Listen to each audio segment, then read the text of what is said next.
2022, highlight our achievements and share concerns, and acknowledge our chief guest, the Honourable Minister, when he joins us via video conference. Ladies and gentlemen, Sri Colin Shah. Thank you and good morning everyone. Welcome to this 15th edition of IIJS today.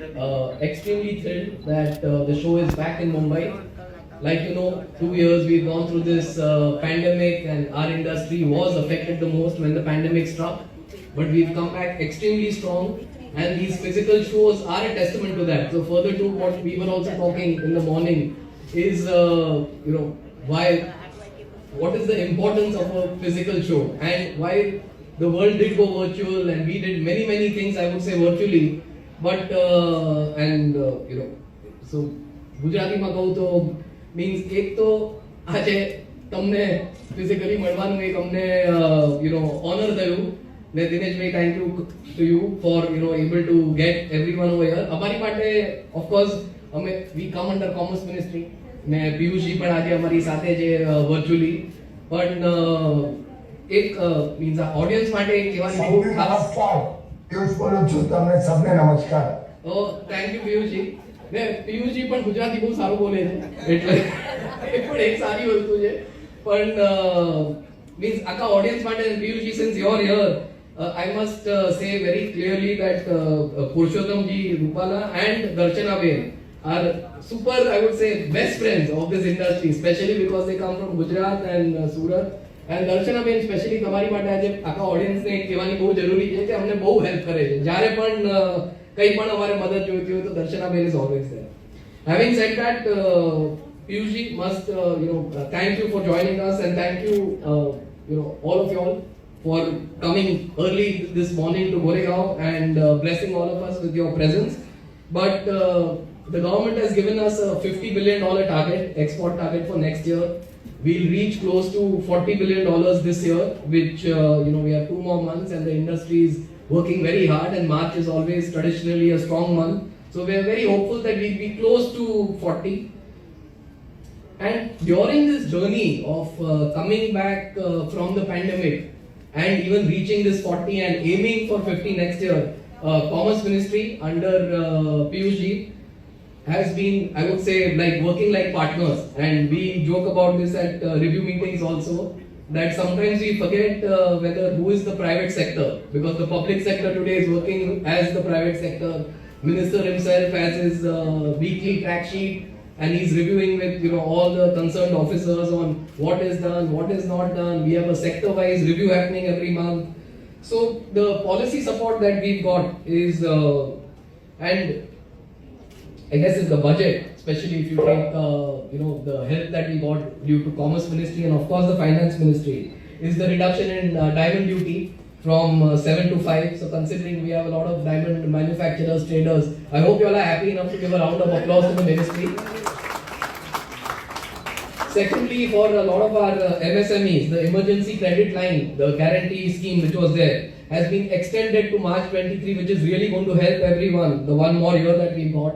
For all our gold jewelry manufacturers, and that was one of their long-standing complaints, that the bank guarantee they have to give to get import of gold is blocking a lot of working capital. So now they can give personal surety bonds instead of the bank guarantee. This will free up a lot of capital. The SEZ Act which is coming up, and we've not had reforms on SEZs in the last 15 years.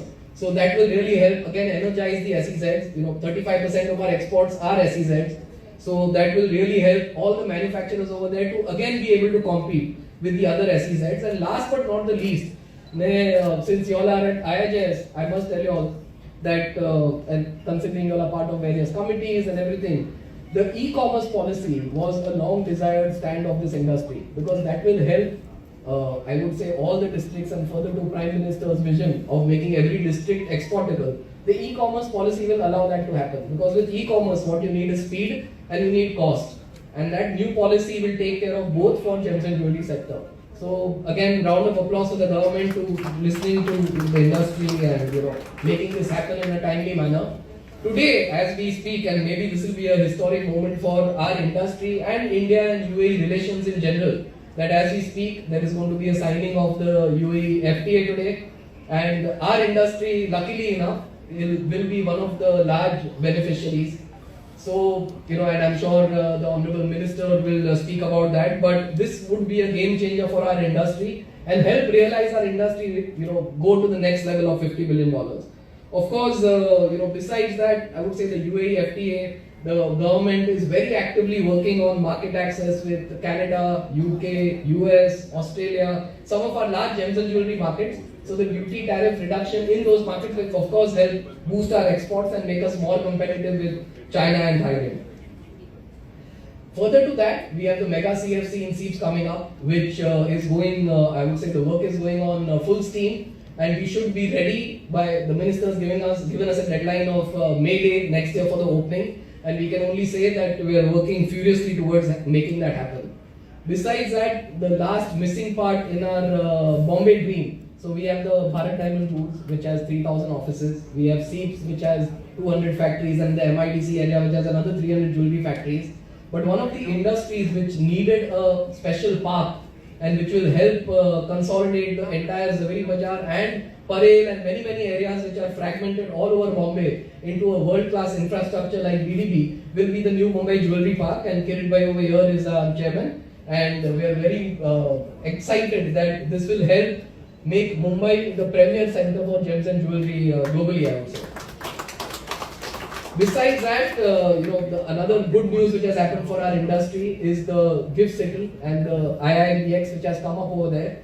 So, London Bullion Exchange was there, then Brexit happened, the pandemic happened, and the Shanghai Exchange has also come up as another counterpart to bullion trading. But India today has the opportunity of being, since we are the second largest consumer of gold in the world, through this exchange in Gujarat, we can be the exchange of the world. So there is no reason why more and more gold will not be transacted. We will consume 1,000 to 1,200 tons, and besides that, we will also be a gateway to the rest of the world. So that's another game changer which the government has graciously agreed to. Besides that, sir, and about this exhibition, since we are at IIJS, it is in some sense an aggregator of the entire industry. So we have diamonds, we have diamond jewelry, plain gold jewelry, polki, silver jewelry, we have machinery pavilions, we have 15,000 visitors who come from all over India to visit this show.